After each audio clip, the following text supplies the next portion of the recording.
But I haven't done much video. I have actually looked at this VIC thing, but I haven't made the videos. But the good news, Wouter talked to me, write a comment to me last video, and he said something, Wouter the Highlander, by the way, hello. He said something about what kind of document did they have back in the day, or what kind of information they had when they made the circuits in the VIC II, I think, something like that. And the thing was, yeah, maybe I should look for counters. I have actually not looked at counter designs at all. And I found this paper, so let's have a quick look at that. This is what we looked at last time. This is bit 1, or 0, actually. I don't know why I say bit. Yeah, that's the next one. And then I have bit 1. So this time I will simulate the circuit. And I have found a paper.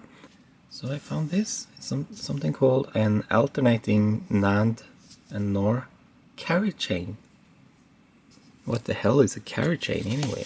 Well, we are actually summing here. So if you look at the sum, it's 1. So 1 plus 0 is 1, 1 plus 0 is 1, 1 plus 1 equals 1.0 or 1, 0. So that's where the carry come in. So if you want to make sum, you have to make an XOR gate. But in this case we are not interested in the sum, we are interested in the carry. So we can count whenever this state happens. So this is what the carry looks like. It's an AND gate actually. So 0, 0, 0, 1. Then you have an AND gate. So both an input and output are high, we will trigger the next one. That's what's going on here, actually. And that's why I'm looking at, that's why I'm also redrawing this circuit here. This is bit 1, so this is the circuit. So here comes the carry in, and you can see the carry comes out here. And you can see it's not traveling through all of these gates, so it has a very small path before it goes to the next gate. And you can also see it here in the actual transistor level. See here, carry comes in here, and then it goes through this gate, and this one also, it's loading here, but it goes in here, up here, and then out to the next look house. So let's have a look at the paper. That was really interesting. So from this paper, if you Google counters, almost all of them are JK flip-flops. So JK flip-flops, they work like, then the output will toggle. So that's what you want. You want a toggle, right? That's what counting does. It just flips between 1 and 0, and the next bit will then trigger when the input and output is high at the same time. That's why you have that AND thing up in there. This is a paper on long and fast up and down counters from '98. We are not interested in up and down counters. When I took this FPGA course, there was a lot of talk about how to speed up counters, because when you do multiplying, it's actually every product term in that multiplication. You know, when you do long division and long multiplication, then you get a lot of summation. Then you can speed up the summation with addition techniques, or speed up techniques anyway.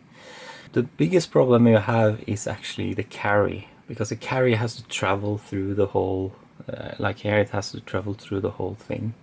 Asynchronous ripple carry counter using T flip-flops. So this is a T flip-flops. It's not a D flip-flop. So when a T is 0, then it's not toggling. If it's 1, then it's toggling on the clock. And you can see the clocks are not common to everyone, so therefore you have an asynchronous counter. So you have a ripple effect through the whole thing. This one is different in the way that the next one is only triggered when the previous one has high and high on the output. That means that the other one needs to toggle. That's how counting works, right? So you say 1 plus 1 is actually 0, so this one will go to 0, but this one will go to the next one. It will count up. So that's why you have this carry coming through here. That was the carrier we talked about. Right here. Right? But that's the thing here. It's not showing you, but think about it. CMOS gates, they don't produce AND gates. They produce NAND gates, and therefore you have to invert it. So therefore you have 2 gates. So this carrier chain, every bit will add 2 gates. So what happens is that when these are going to present a number synchronous to the clock, the inputs here has to be ready. And what determines the max frequency of this clock? Well, that's when the last one is finished, and the last one is always the last bit. Because a change here, the worst case is that when you have a change here, it has to be calculated all the way this way to the last one. So yeah, so here you have what I was talking about. This is CMOS gates. And in CMOS you don't have AND gates, you have NAND gates. You can actually read about it here. Blah blah blah. Another observation is that static CMOS gates can implement only inverting functions. A textbook technique for speeding up carry ripple CMOS adder is to eliminate inverters in the carry chain by using inverting property. In the carry chain, which is here, we have an NAND, and in the previous stage we had, in the carry chain stage we had NOR. So NAND and NOR. That's really cool. So you can see NAND here, NOR here, NAND here, NOR here. So now when you think about it, this as a CMOS, and in our case it's actually NMOS, but it's basically the same thing, except for you can't have a PMOS something. I have installed Siri, open Logisim. Open Logisim. Look. Open recent file. Look. Here we go. 133%. So this is the circuit, and I have tried to make it as close as possible to this schematic. I'm very happy so far. And then we simulate. We take TIX enable, and it starts ticking down here. And you can see it's ticking away. Du kan tikke fortere. Sånn, faster. Tikke fortere. And faster. And then I don't remember exactly what det er, men Exactly when that. what this is, but let's see what the heck this is. Okay. This is a reset. So, is anything happening? No, because we need one in on the first bit. So let's see. One in on the first bit. I don't know if you can't see it, but here we have a number. Nothing is happening. Okay. Okay. So we need to switch this one on. Then we have enable here. So as you can see,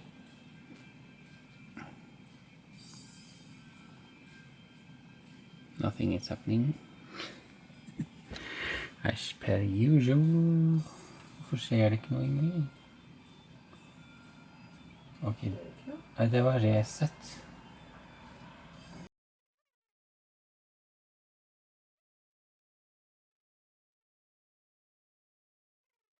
I must have done something to this circuit. Alright, so this is a alternating thing, you know, none more thing. So 0 in the output, on the input. So I've sped this thing up, and you can see this number here is going a bit wild. Seems to be going somewhat up and somewhat down. The 2 first bits seems to be okay though. Yeah, I think I would know what I did wrong, because if I look here, there's 2 inverters. That means non-inverting at the readout. So these two inverters is actually after this pass gate. So that's one there, and then it's the output driver, which is basically an inverter. Looking at bit 1, which is the alternating one, or the other one, we have in practice we have 1, 2, 3. So what I need to do then is to every other one I need to take out the readout from inverting one there, and then the inverting one there. So now it's actually counting down. Not sure why. I need to look more at the circuit, but I think maybe what we are looking here is actually an inverted value of the counter. So there you go. So let's try invert those bits. What I can do then is actually just hook this one down there and this one up there and so on. Let's try that.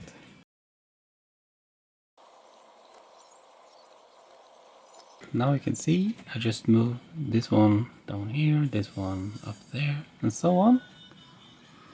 Look. It's counting all the way up to F. So these are just 4 bits. It's actually 10, I think. So, but the principle is the same. The pattern is repeating all the way. So I can bring you up the other program. So see, it's the same pattern all the way up. So it's no point simulating the whole thing, but I can do it. It's no problem. I'm just gonna count them. So it's 1, 2, 3, 4, 5, 6, 7, 8. 8-bit. So it's 8-bit there, and then it's 10-bit on this one. Oh, and regarding that inverter thing. So this is what comes out. This is where I read it. So let's try follow this line here. See where it goes. Goes into a multiplexer, which is because these addresses are used for more than just one thing. So you can see there's some inversion going on here before it continues out. It drives this one. Then the signal is inverted again, so you can follow it. It's called A6. A6 up here. Dum, dum. It's the top one. It goes on and on and on. There you see it. Yeah, into some more inversion here. I could look that up, but vectorized small. Yeah, there you go. A6. There you go.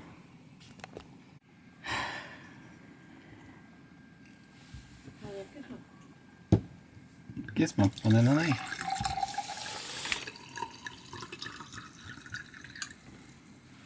Kitchen glasses are also glasses.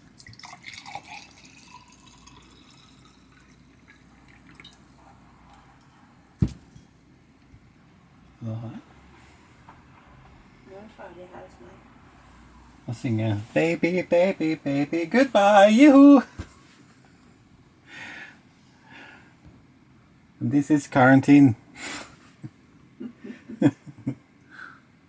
Ska jag önska dem farväl då? Vem? Säg gärna mig. Farväl?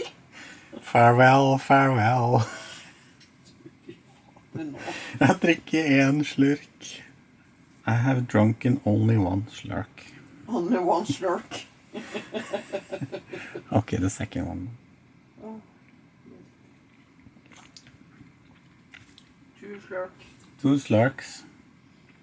Okay, thank you very much for watching. Please stay safe. Don't touch your face. Wash your hands. And we will see you again soon. Bye bye. Leave some comments in the comment section. Thank you very much.